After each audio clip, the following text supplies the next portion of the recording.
प्रतीप नाभिकों के बारे में पढ़ा था। आज हम देखेंगे अल्फा कण नाभिक का आकार। नाभिक का जो आकार है वो कितना होता है, उसके बारे में कैसे पता चला, ये सारी चीजें जो है वो हम यहाँ से समझने का प्रयास करेंगे। जो रदरफोर्ड ने अल्फा कण प्रकीर्णन प्रयोग किया था, उस अल्फा कण प्रकीर्णन प्रयोग में ये देखा गया कि जो अल्फा कण प्रकीर्णन प्रयोग है, वो अल्फा कण प्रकीर्णन प्रयोग में जब किसी सोने की पन्नी, जो कि हमने कल समझने का प्रयास भी किया था कि जब स्वर्ण पन्नी पर अल्फा कणों की बौछार की जाती है, ये सोने की पन्नी है, इस सोने की पन्नी पर जब अल्फा कणों की बौछार की जाती है तो अधिकांश जो अल्फा कण होते हैं वो सीधे निकल जाते हैं। ये इस बात का प्रूफ था कि परमाणु का जो अधिकांश भाग है वो खाली है। कुछ अल्फा कण कम कोण से और कुछ अल्फा कण ज्यादा कोण से विचलित हो जाते हैं। कुछ अल्फा कण जो कम कोण से विचलित होते हैं या हम कहें प्रकीर्णित होते हैं, और कुछ अल्फा कण ज्यादा कोण से प्रकीर्णित होते हैं। इसमें से कम कोण से प्रकीर्णित होने वाले अल्फा कणों की संख्या ज्यादा थी और ज्यादा कोण से प्रकीर्णित होने वाले अल्फा कणों की संख्या कम थी। और लगभग 8000 में से एक अल्फा कण ऐसा था जो यू टर्न ले लेता था। ठीक है, अब मान लीजिए कि ये परमाणु का नाभिक है और यहां से अल्फा कण आ रहा है जो इसके बिल्कुल सम्मुख है, और सम्मुख होने के कारण इस पर सबसे ज्यादा प्रतिकर्षण बल प्रभावी होता है और इस वजह से वो यू टर्न ले लेता है।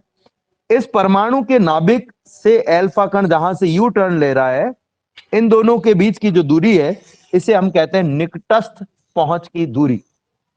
अल्फा कण के सबसे करीब पहुंचने की जो दूरी है वो इस दूरी को कहा जाता है। ये जो अल्फा कण है ये नोटिस किया गया जब 5 मिलियन इलेक्ट्रॉन वोल्ट ऊर्जा का अल्फा कण की बौछार कराई जाती है, तो ये जो निकटस्थ पहुंच की दूरी है, इस दूरी का मान लगभग 1.4 इंटू 10⁻⁻14 आती है। ठीक है, -14 आती है, लगभग दूरी है, एग्जैक्ट दूरी नहीं है। ये भी नोटिस किया गया और इस आधार पर हम ये कह भी सकते हैं कि देखिए ये जो अल्फा कण है जब ये यहां से आ रहा है, मैं थोड़ा सा इसको बड़ा बना रहा हूं तो आपके समझने के लिए, ठीक है ना, ये अल्फा कण यहां से आ रहा है और जब अल्फा कण इस नाभिक में उपस्थित प्रोटॉन से प्रतिकर्षित होकर के और वापस जाता है, तो ये जो दूरी है नाभिक से लेकर के और इसके निकट पहुंच की जो दूरी है, जिसको अपन कह सकते हैं स्मॉल आर मान लीजिए, ये इस नाभिक की त्रिज्या कैपिटल आर अगर मैं इसे मानूं तो इससे ज्यादा होगी या कम होगी? डेफिनेटली ये जो निकटस्थ पहुंच की दूरी स्मॉल आर है वो इस नाभिक की त्रिज्या से ज्यादा होनी चाहिए और ज्यादा ही होगी, क्योंकि ज्यादा से ज्यादा अल्फा कण कहा जा सकता है, परमाणु से टकरा सकता है, परमाणु के अंदर तो नहीं जा सकता, परमाणु से टकरा कर लौट सकता है। तो इस स्मॉल आर का मान कैपिटल आर से ज्यादा है। यानी हम ये कह सकते हैं कि जो भी हमारे पास स्मॉल आर का मान है जो कि 1.4 इंटू 10⁻⁻14 है, ऑलमोस्ट लगभग एग्जैक्टली मान नहीं बता रहा हूं मैं आपको, जो त्रिज्या है उसका मान इससे कम होना चाहिए। यह भी देखा गया कि यदि अल्फा कणों की ऊर्जा बढ़ा दी जाए तो ये पहले की तुलना में जो निकटस्थ पहुंच की दूरी है इसका मान पहले की तुलना में और कम हो जाता है। और इस आधार पर यह अंदाजा लगाया गया कि जो नाभिक है उसकी जो त्रिज्या है वो 10⁻⁻14 मीटर से कम होनी चाहिए। और इसलिए यह माना गया कि जो नाभिक है उसकी जो त्रिज्या होती है वो नाभिक की जो त्रिज्या होती है वो 10⁻⁻15 मीटर कोटि की होती है। ये जो निकटस्थ पहुंच की दूरी है 1.4 नहीं होती है, सॉरी मैंने बाय मिस्टेक 1.4 बोल दिया है, ये होती है 4 इंटू 10⁻⁻14 4 इंटू 10⁻⁻14 मीटर। तो नाभिक की जो त्रिज्या है वो इस निकटस्थ पहुंच की दूरी से कम होनी चाहिए। इस आधार पर यह अंदाजा लगाया गया कि नाभिक की त्रिज्या 10⁻⁻15 मीटर कोटि की होती है। इसका मतलब यह हुआ कि नाभिक जो है वो केंद्र से अगर हम माने तो 10⁻⁻15 मीटर तक फैला हुआ। अब डेफिनेटली जैसा कि कल मैंने आपको कहा था, कल भी हमने इस बात पे चर्चा की थी, नाभिक नाम का कोई कमरा नहीं है इसके अंदर। नाभिक जो है उस नाम का कोई भी कमरा नहीं है। नाभिक नाम का कमरा नहीं है, फिर नाभिक है क्या? जहां न्यूट्रॉन और प्रोटॉन रहते हैं उन न्यूट्रॉन और प्रोटॉनों के द्वारा घेरा गया स्थान नाभिक कहलाता है। तो डेफिनेटली अगर न्यूट्रॉन और प्रोटॉनों की संख्या कम होगी तो उनके द्वारा कम स्थान घेरा जाएगा, और न्यूट्रॉन और प्रोटॉनों की संख्या अगर ज्यादा होगी तो उनके द्वारा ज्यादा स्थान घेरा जाएगा। डेफिनेटली ऐसा होना चाहिए। अगर न्यूट्रॉन और प्रोटॉनों की संख्या कम होगी तो इनके द्वारा घेरा गया स्थान भी कम होगा, और अगर इनकी संख्या ज्यादा होगी तो इनके द्वारा घेरा गया स्थान भी ज्यादा होगा। यानी कि नाभिक की जो त्रिज्या है, अगर उसको मैं आर कहूं, तो ये न्यूट्रॉन और प्रोटॉनों की कुल संख्या ए पर निर्भर करना चाहिए।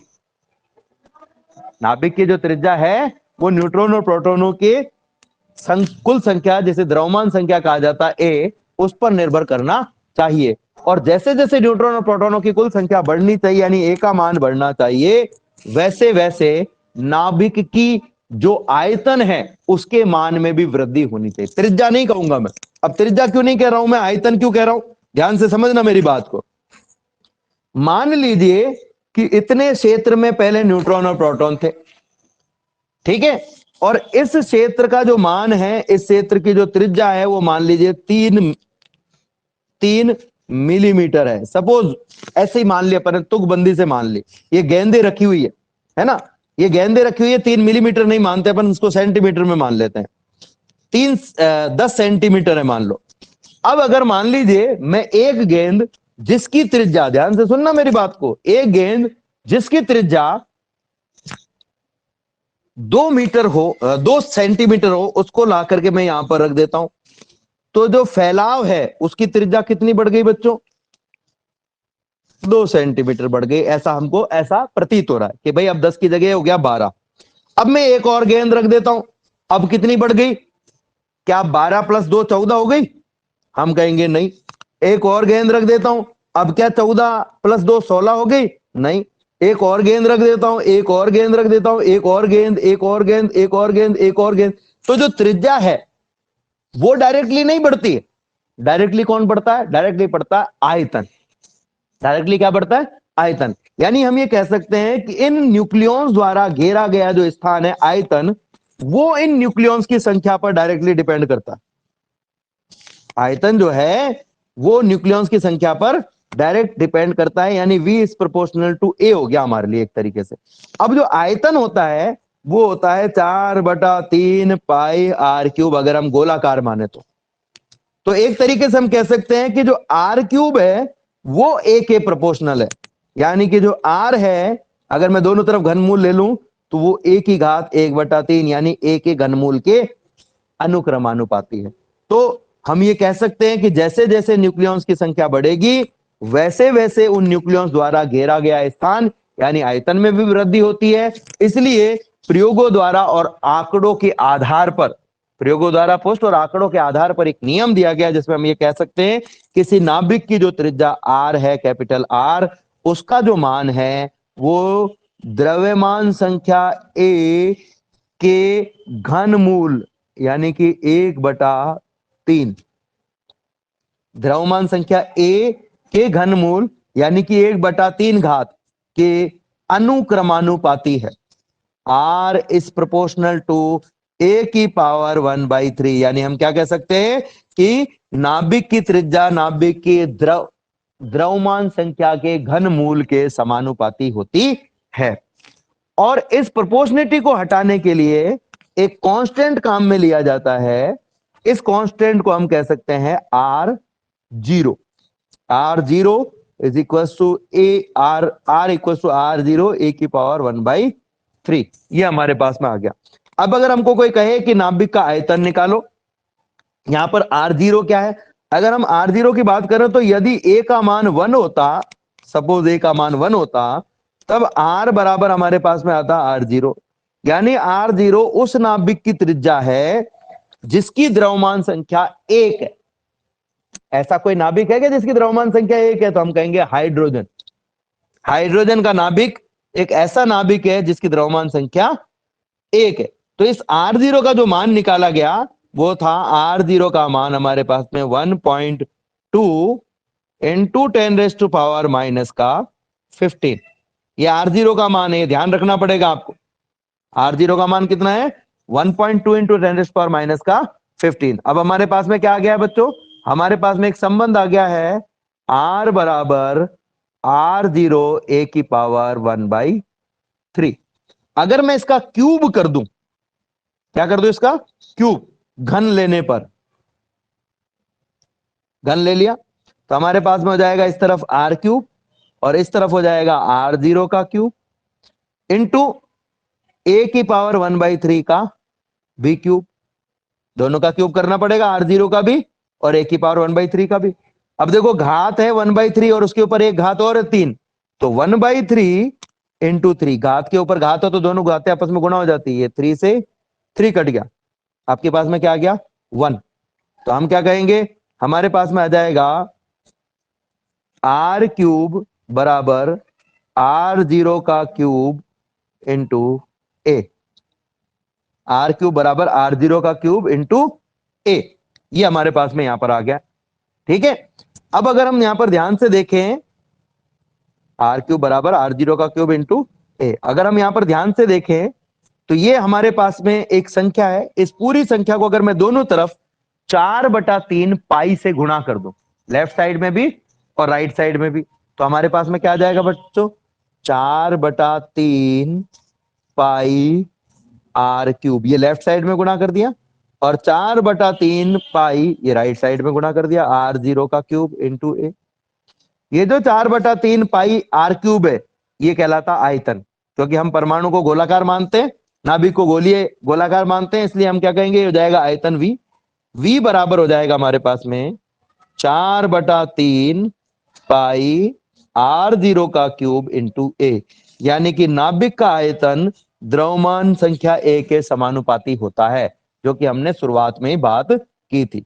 अब अगर हमको कोई कहे भाई नाभिक का घनत्व निकालो, नाभिक का घनत्व निकालो, तो नाभिक का घनत्व कितना होगा, तो हम कहेंगे भाई नाभिक का घनत्व जो है वो होगा द्रव्यमान घनत्व रो बराबर द्रव्यमान m अपॉन आयतन v। द्रव्यमान m ये हो गया m अपॉन आयतन, आयतन का मान कितना है 4/3 पाई R0 का क्यूब इंटू a। अब अगर आपको नाभिक का द्रव्यमान निकालना है तो उसका एक सरल तरीका है, न्यूट्रॉनों और प्रोटॉनों के द्रव्यमान को जोड़ दो। न्यूट्रॉन और प्रोटॉन दोनों का जो द्रव्यमान होता है वो लगभग बराबर होता है। एक न्यूट्रॉन का द्रव्यमान होता है 1.67 इंटू 10⁻⁻27 और प्रोटॉन का द्रव्यमान भी लगभग इतना ही होता है। अब अगर 8 न्यूट्रॉन है और 8 ही प्रोटॉन है और हमें कुल द्रव्यमान निकालना है तो क्या करेंगे, हम 8 को इससे गुणा कर दो, न्यूट्रॉनों का कुल द्रव्यमान आ जाएगा, और 8 को इससे गुणा कर दो, प्रोटॉनों का कुल द्रव्यमान आ जाएगा, और इसको जोड़ दो। तो आप कहोगे भाई 8 से गुणा करने की बजाय सीधे ऐसा करो ना 16 से गुणा कर दो, ऐसा कर सकते हैं ना अपन। तो अगर मुझे द्रव्यमान निकालना है m, तो द्रव्यमान m बराबर होगा a यानी न्यूट्रॉन और प्रोटॉनों की कुल संख्या इंटू 1.67 इंटू 10⁻⁻27, ये यहां पर रख दीजिए m की जगह पर, तो m की जगह पर हम रख देते हैं मान।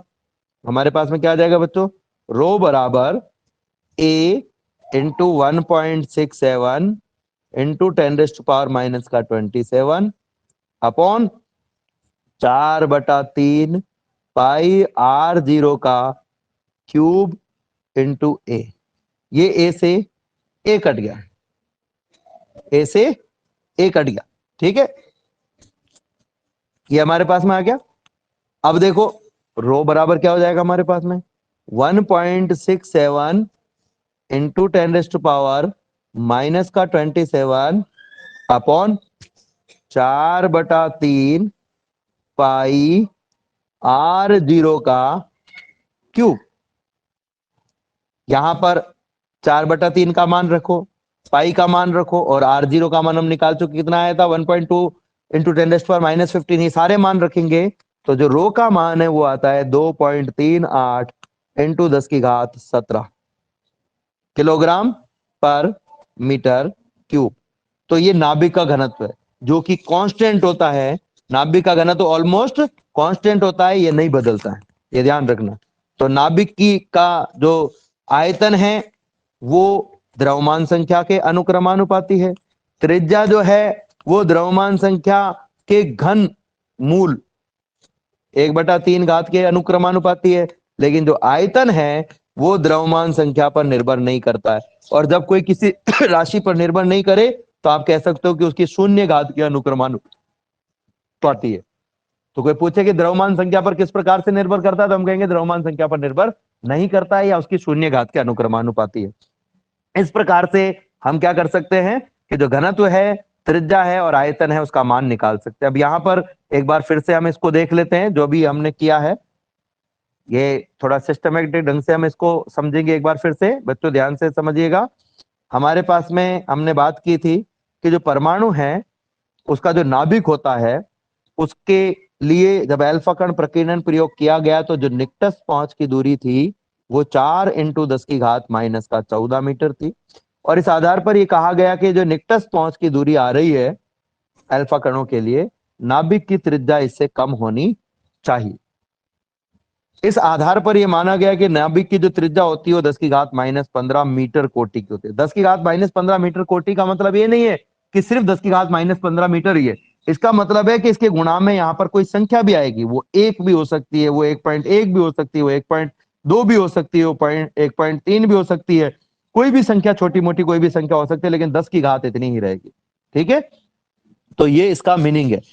अब प्रयोगों द्वारा और आंकड़ों के आधार पर यह कहा गया कि जो नाभिक की त्रिज्या होती है वो उसकी द्रव्यमान संख्या के घनमूल के समानुपाती होती है, यानी कि R is proportional to A⁻1/3। ठीक है, R is proportional to A⁻1/3। R is proportional to A⁻1/3 जो हमारे पास में आया, इसमें से अगर हम प्रोपोर्शनलिटी को हटाएं तो हमारा ये जो R0 है ये कितना होगा, तो हम कहेंगे कि R बराबर R0 A⁻1/3 में अगर हम A का मान 1 रख दें तो जो R का मान आएगा वही R0 है। यानी कि हम ये कह सकते हैं कि A बराबर 1 द्रव्यमान संख्या वाला, एक द्रव्यमान संख्या वाला कौन है, प्रोटियम। हाइड्रोजन का जो पहला समस्थानिक है वो है प्रोटियम। तो प्रोटियम जो है यानी हाइड्रोजन परमाणु का जो नाभिक है उसकी जो त्रिज्या है वो R0 होती है। तो हाइड्रोजन परमाणु के नाभिक की जो त्रिज्या होती है वो 1.2 × 10⁻⁻15 होती है। ये यहां पर निकाला गया है प्रयोगों द्वारा, तो R0 का मान हमारे पास में आ गया। अब अगर हमको कोई कहे नाभिक का आयतन निकालो, तो नाभिक का जो आयतन होता है उसका सूत्र होता है 4/3 πr³। V बराबर 4/3 πr³। यहां पर अगर हम R³ का मान रख दें, R³ में R का मान रख दें, तो R का जो मान है वो कितना है बच्चों, R का मान हमारे पास में ये रहा R0 × A⁻1/3। ये हमने यहां पर रख दिया। तो 4/3 की जगह 4/3 है, पाई की जगह पाई है, और R की जगह हमने लिख दिया R0 × A⁻1/3 का क्यूब। ठीक है, तो 4/3 की जगह 4/3 आ गया, पाई की जगह पाई, R0 का जो क्यूब है वो यहां आ गया। ठीक है, और A⁻1/3 जो है, A की पावर हमारे पास में कितनी है 1/3, इसका क्या है हमारे पास में क्यूब, A⁻1/3 का क्यूब है। तो ये जो A⁻1/3 का क्यूब है इसका मतलब है घात के ऊपर घात, और जब घात के ऊपर घात होती है तो दोनों घातें आपस में गुणा हो जाती है। तो 1/3 को 3 से गुणा करो, ये 3 से गुणा कर दिया तो कितना आ गया 1, यानी हमारे पास में आ जाएगी A⁻1। तो ये हमने यहां पर इसका आयतन भी निकाल लिया। इससे ही हमारे को पता चल रहा है कि जो आयतन है उस आयतन का जो मान है, आयतन V का जो मान है वो A के समानुपाती है। नाभिक का आयतन द्रव्यमान संख्या के समानुपाती होता है। अब अगर हम नाभिक का घनत्व निकालें तो घनत्व बराबर होता है द्रव्यमान बटा आयतन। नाभिक का द्रव्यमान, नाभिक का आयतन, नाभिक का द्रव्यमान कितना होगा, तो हम कहेंगे भाई न्यूक्लियॉन्स जो है उनमें न्यूट्रॉन और प्रोटॉन है, और न्यूट्रॉन और प्रोटॉन दोनों का द्रव्यमान लगभग बराबर होता है। यदि मैं ये कहूं कि n न्यूट्रॉन है और p प्रोटॉन है, एक न्यूट्रॉन का द्रव्यमान x है और एक प्रोटॉन का द्रव्यमान भी लगभग x है, तो टोटल द्रव्यमान कितना हो गया, इन दोनों को जोड़ दो तो हो जाएगा nx + px। यानी दोनों में से x को कॉमन लिया जा सकता है, x को कॉमन लोगे तो आपके पास में आ जाएगा n + p × x। n + p यानी न्यूट्रॉन और प्रोटॉन की कुल संख्या को हम कहते हैं द्रव्यमान संख्या A × x। तो x क्या है, एक न्यूक्लियॉन का द्रव्यमान इंटू ये हमारे पास में आ गया ए। तो कुल द्रव्यमान निकालना है तो ए को एक न्यूक्लियन के द्रव्यमान से गुणा कर दो। तो यही हमने किया। देखो ए को एक न्यूक्लियन का द्रव्यमान 1.67 इंटू 10⁻27 से हमने मल्टीप्लाई कर दिया। और नीचे जो हमारे पास में है वो है 4/3 पाई r0 का क्यूब ए। तो यहां पर भी आप देख सकते हो कि ए से ए कट जाएगा और जो संख्या बचेगी उस संख्या को आप जब गुणा भाग करोगे तो आपके पास में जो मान आएगा वो आएगा 2.38 इंटू 10⁻17 किलोग्राम प्रति मीटर क्यूब। यानी जो घनत्व है वो कांस्टेंट है, वो ए पर निर्भर नहीं कर रहा है, द्रव्यमान संख्या पर निर्भर नहीं कर रहा है। अब यहां पर एक उदाहरण हम ले रहे हैं, उस उदाहरण से कुछ हम समझेंगे। जैसे प्रश्न आ गया, मान लीजिए कि ये आप देख सकते हो प्रश्न जो है वो है एल्यूमिनियम 1327, इसकी त्रिज्या ज्ञात करनी है अपने को। ठीक है, तो त्रिज्या का जो सूत्र होता है वो क्या होता है, r बराबर r0 इंटू ए की पावर 1/3। तो पहले तो ये ढूंढो कि ए कौन है। ये जो ऊपर लिखा होता है वो हमेशा ए होता है। तो ए हमारे पास में हो गया कितना, 27। अब हम यहां पर रखें तो हमारे पास में आ जाएगा r बराबर r0 इंटू 27 का घनमूल। 27 का घनमूल जो होता है वो होता है 3। 27 का घनमूल 3 होता है। तो हमारे पास में क्या आ जाएगा, 3 3 9 9 3 27 होता है ना। तो हमारे पास में यहां पर आ जाएगा 3। यानी कि जो भी r0 का मान होगा उसको 3 से गुणा कर दो। तो ये देखो r0 इंटू 27 का घनमूल, r0 के मान को 27 के घनमूल यानी 3 से गुणा कर दिया, हमारे पास में त्रिज्या का मान आ गया। तो इस प्रकार से हम ये मान ज्ञात कर सकते हैं। बहुत ही महत्वपूर्ण एक टॉपिक इसमें आगे आज हम पढ़ेंगे। और वो जो महत्वपूर्ण टॉपिक है वो है परमाणु द्रव्यमान मात्रक, यानी कि एटॉमिक मास यूनिट। देखिए, परमाणुओं का जो द्रव्यमान होता है वो बहुत छोटा होता है। हम सब जानते हैं कि जब किसी भौतिक राशि की हम बात कर रहे हैं, चाहे हम दूरी की बात करें, चाहे हम समय की बात करें, चाहे हम द्रव्यमान की बात करें, जितनी भी भौतिक राशियां हैं उनमें हमने देखा है कि जो बड़े मान होते हैं उनके लिए हम अलग मान मात्रक काम में लेते हैं, और जो छोटे मान होते हैं उनके लिए हम अलग मात्रक काम में लेते हैं। जैसे दूरी की बात में बात करूं तो अधिक बड़ी दूरियों के लिए हम सामान्य जो बड़ी दूरी है, एक जिले से दूसरे जिले की दूरी है, एक स्टेशन से दूसरे स्टेशन की दूरी है, उसको हम किलोमीटर में नापते हैं। जबकि जो छोटी दूरियां होती है उनको हम फिट में या हम मीटर में नापते हैं, और छोटी दूरियों को सेंटीमीटर में, मिलीमीटर में, नैनोमीटर में, एंगस्ट्रम में, माइक्रोमीटर में, इस प्रकार से नापते हैं। अगर हम जो सौर मंडल है उसमें ग्रहों के बीच की दूरी की बात करें तो उसको हम प्रकाश वर्ष में, पारसेक में, एस्ट्रोनॉमिकल यूनिट में, इन दूरियों में नापते हैं, यानी कि बड़ी दूरियों के रूप में नापते हैं। इसी प्रकार से अगर मैं द्रव्यमान की बात करूं तो जो बड़े द्रव्यमान हैं उनको हम क्विंटल में, टन में, है ना। उससे छोटे द्रव्यमान है तो किलोग्राम में, और छोटे द्रव्यमान है तो ग्राम में, और छोटे द्रव्यमान है तो मिलीग्राम में। इसी प्रकार से समय की हम बात करें तो सालों में, शताब्दियों में, दशकों में, महीनों में, हफ्तों में, ठीक है, दिन में, घंटों में, मिनट में, सेकंड में, मिली सेकंड में, माइक्रो सेकंड में।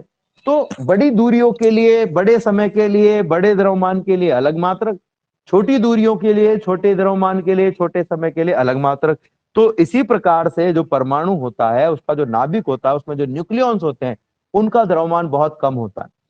तो इसके लिए एक नया मात्रक काम में लिया जाता है, उसको हम कहते हैं परमाणु द्रव्यमान मात्रक। अब ये परमाणु द्रव्यमान मात्रक है क्या चीज, देखिए, अगर हम कार्बन का नाभिक ले, ध्यान से सुनना मेरी बात, और कौन सा कार्बन, ऐसा कार्बन जिसमें 6 न्यूट्रॉन हो और 6 ही प्रोटॉन हो, इसको अपन कहते हैं कार्बन 12, यानी जिसकी द्रव्यमान संख्या 12 हो। ठीक है, कार्बन 12 का एक परमाणु जो होता है उसके द्रव्यमान का 12वां भाग, एक परमाणु का जितना भी द्रव्यमान होगा, जो भी द्रव्यमान आएगा एक परमाणु का, उस एक परमाणु के द्रव्यमान में कार्बन 12 के एक परमाणु के द्रव्यमान में 12 से डिवाइड कर दो, जो भी मान आएगा वो कहलाएगा एक परमाणु द्रव्यमान मात्रक। इसको हम शॉर्ट में कहते हैं AMU, एटॉमिक मास यूनिट। तो परिभाषा हम क्या कहेंगे कि किसी भी पदार्थ के लिए हम कह सकते हैं कार्बन 12 के एक परमाणु के द्रव्यमान का 12वां भाग, कार्बन 12 के एक परमाणु के द्रव्यमान का 12वां भाग एक परमाणु द्रव्यमान मात्रक यानी कि एक AMU कहलाता है। अब कई जगह पर देखो AMU की जगह लिखा होता है U, only U for unit, तो इसका मतलब भी परमाणु द्रव्यमान मात्रक की। ठीक है, अब अगर आपको एक परमाणु द्रव्यमान मात्रक का मान निकालना है तो आप क्या करेंगे, कार्बन के एक परमाणु का द्रव्यमान रखो, उसमें 12 का भाग दे दो। कार्बन के एक परमाणु का जो द्रव्यमान होता है वो होता है 1.992647 इंटू 10⁻⁻26 किलोग्राम अपॉन 12। ये याद करके जाना बच्चों, ये आप याद करके जाइएगा, क्योंकि परीक्षा में प्रश्न आ गया एक परमाणु द्रव्यमान का मान कितना होता है, एक परमाणु परमाणु द्रव्यमान मात्रक का मान कितना होता है, तो आपको वहां कैलकुलेट करके भी निकालना पड़ सकता है। ठीक है, तो जब हम इसमें 12 का भाग देंगे तो हमारे पास में आएगा 1.660539 इंटू 10⁻⁻27 किलोग्राम। ये एक परमाणु द्रव्यमान मात्रक का मान है, जिसे आप लगभग कह सकते हो 1.66 इंटू 10⁻⁻27 किलोग्राम। अब अगर आपको अन्य परमाणुओं का अन्य चीजों का द्रव्यमान इस मात्रक में निकालना है, जैसे मुझे प्रोटॉन का निकालना है, तो प्रोटॉन का द्रव्यमान होता है 1.673 इंटू 10⁻⁻27। इसमें आप 1.66 इंटू 10⁻⁻27 का भाग दे दो, ये 27 से 27 कट गया। ठीक है, ये हमारे पास में आ गया। तो अब अगर मैं इसमें इसका भाग दूं तो मेरे पास में क्या आ जाएगा बच्चों, मेरे पास में आ जाएगा 1.673 में 1.66 का मैंने भाग दिया तो 1.00727। इसी प्रकार से आप न्यूट्रॉन का भी निकाल सकते हो, यहाँ न्यूट्रॉन का द्रव्यमान रख करके। इलेक्ट्रॉन का द्रव्यमान रख दोगे तो इलेक्ट्रॉन का द्रव्यमान हमारे पास में आ जाएगा। तो ये सारे मान हमने यहाँ पर कैलकुलेट करके लिखे हुए हैं, ये आपको याद रखने पड़ेंगे, परीक्षा में आपके काम आएंगे। प्रोटॉन का जो परमाणु द्रव्यमान मात्रक में मान होता है वो होता है 1.00727। एक्चुअल में तो ये मान होता है 1.00725। न्यूट्रॉन का जो द्रव्यमान होता है वो होता है 1.00866 लेकिन हम इसको 1.00866 ही कहते हैं। इलेक्ट्रॉन का जो द्रव्यमान होता है वो होता है 0.00055 AMU।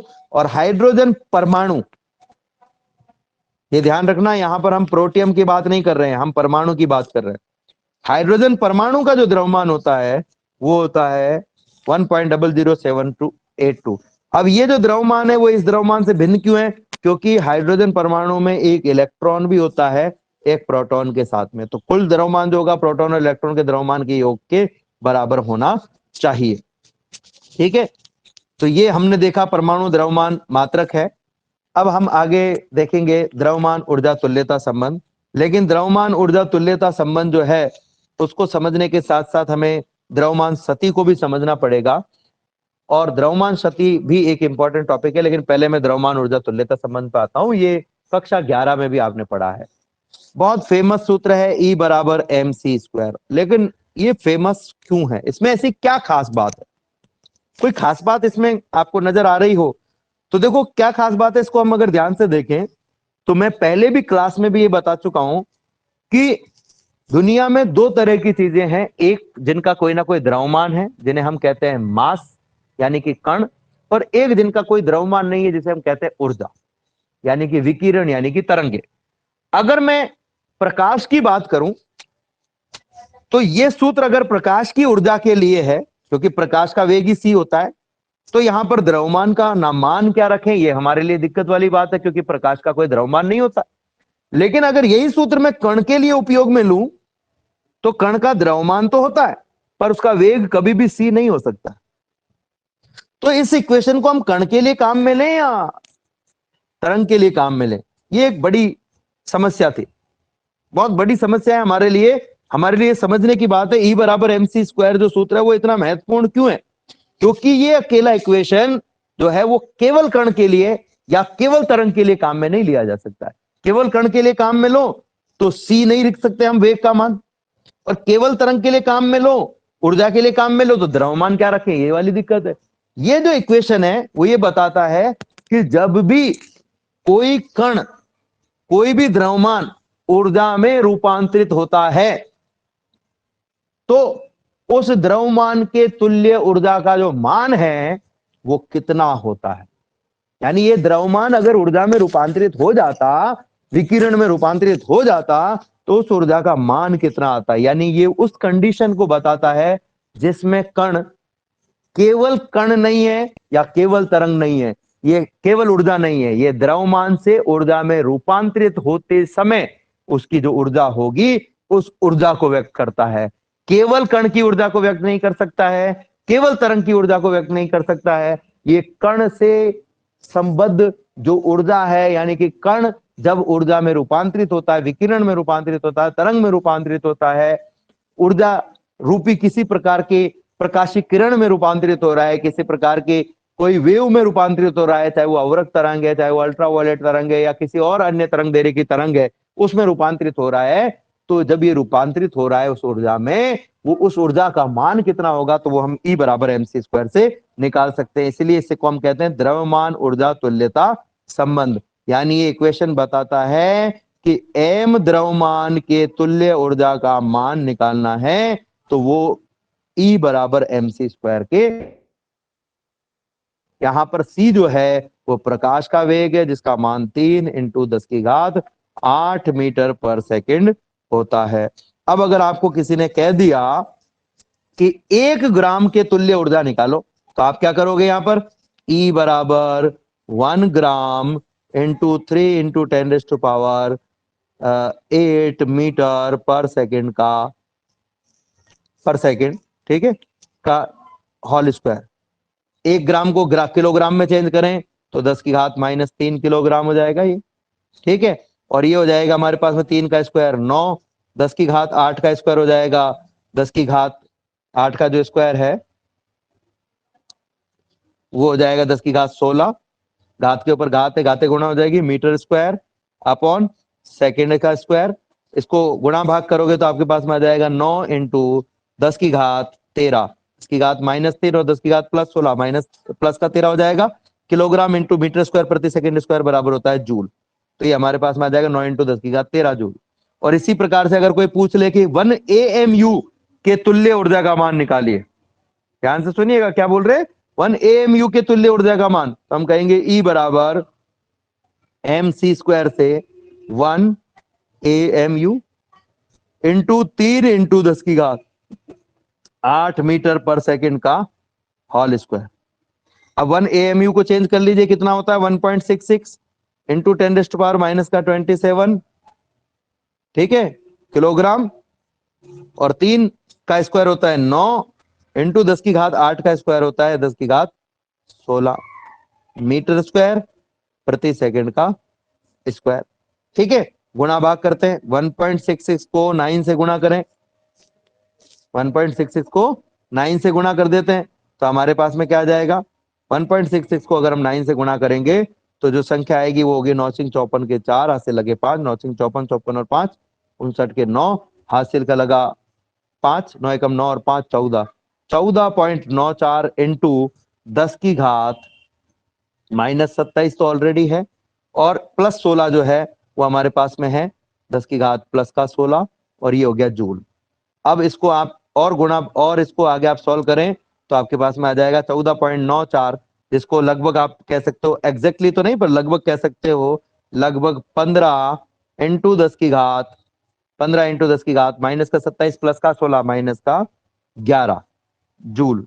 और कन्वर्ट करना चाहो तो ये हो जाएगा 1.5 × 10⁻⁻10 जूल। इस प्रकार से हम इसका मान ज्ञात कर सकते हैं। अगर कोई कहे कि इसका मान इलेक्ट्रॉन वोल्ट में ज्ञात करो, अब जूल में तो आ गया, कोई कहे कि इलेक्ट्रॉन वोल्ट में ज्ञात करो तो आप क्या करोगे, इसको ऊपर E से और नीचे E से गुणा कर दो, ठीक है। नीचे वाला जो E है इसका मान रख दीजिए, ऊपर वाले का मत लिखिए, नीचे वाले E का मान रख देते हैं, इसका मान कितना होता है 1.6 × 10⁻⁻19 कूलाम। अब इस संख्या में इस 1.6 × 10⁻⁻19 कूलाम का भाग दे दीजिए, जूल बटा कूलाम। अब अपने पास में क्या क्या आएगा है, पहले तो अपन देख लेते, ऊपर तो है अपने पास में, चाहो तो इसको 1.5 की जगह 15 ही लिख दो, या 1.5 रहना तो कोई फर्क नहीं पड़ेगा, उससे पॉइंट से पॉइंट कट जाएगा यहाँ पर बच्चों, ये पॉइंट से पॉइंट कट गया, 15 में 16 का भाग देना है, ठीक है, 15 में 16 का भाग देना है। और घात की अगर हम बात करें तो घात कितनी है, 10⁻−10 है ऊपर, ये -9 ऊपर जाएगा तो क्या हो जाएगा, +9 हो जाएगा हमारे पास में।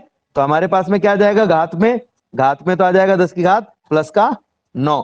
देखो हम यहाँ पर लिख देते हैं 10 की घात प्लस का 9। एक ई बचा हुआ है, एक जूल बचा हुआ है, एक कूलाम बचा हुआ है।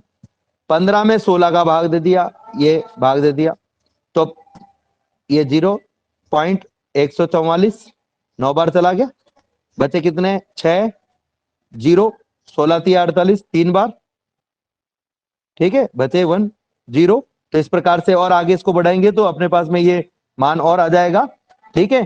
खैर मैं इसको यहीं तक निकाल रहा हूं, 0.93 तक ही निकाल रहा हूं, तो ये आ गया 0.93, ठीक है। 10 की घात, ये मैंने एग्जैक्टली नहीं निकाला क्योंकि ये भी अपने पास में 150 नहीं होता, ये 14.94 है। अगर आप ध्यान से देखोगे तो ये 149 आएगा आपके पास में, माइनस करोगे तो ये 5 आएगा, यहां से 2 बचेगा, ये 0 बचेगा, ठीक है, सॉरी 48 बचेगा, 2 बचेगा, ये 0 एक बार और चला जाएगा, तो 0.931 आएगा एग्जैक्टली निकालोगे तो, ठीक है। 0.931 इंटू 10 प्लस का 9 ई जूल प्रति कूलाम बराबर होता है वोल्ट, ठीक है।